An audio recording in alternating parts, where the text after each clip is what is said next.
South Korea's ambassador to Japan has been summoned to Tokyo's foreign ministry as Seoul has not accepted the country's unilateral call for an arbitration on the wartime forced labor issue.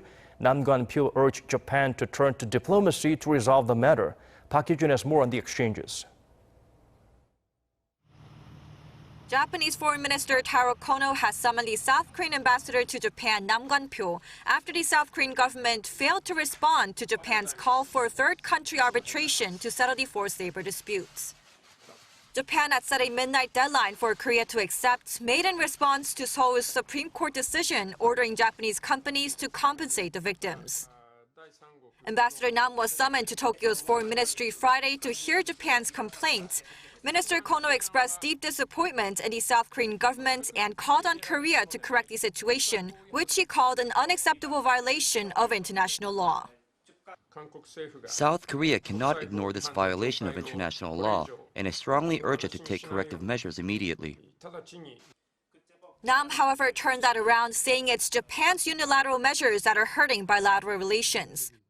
Pointing out that the people and businesses of both countries are suffering the consequences, he emphasized the need for a quick resolution through dialogue.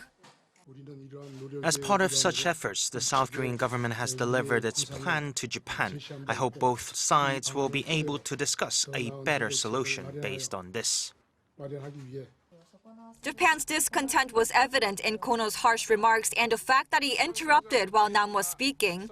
Afterwards, the Japanese foreign minister released a statement calling the Supreme Court's rulings deeply regrettable and absolutely unacceptable. He hinted at the possibility of additional retaliatory measures and said there will be a new set of actions in light of the escalated tensions between Seoul and Tokyo. The 1965 bilateral agreement between the two countries states that an arbitration panel can be set up within 30 days after either side's request. But it cannot be done if one side objects. South Korea's top office has repeatedly shown reluctance to agree to mediation, saying the dispute should be settled through bilateral discussions. The Blue House and the Foreign Ministry have also expressed regret over the summoning of South Korea's diplomats. Hee-jun, Arirang News.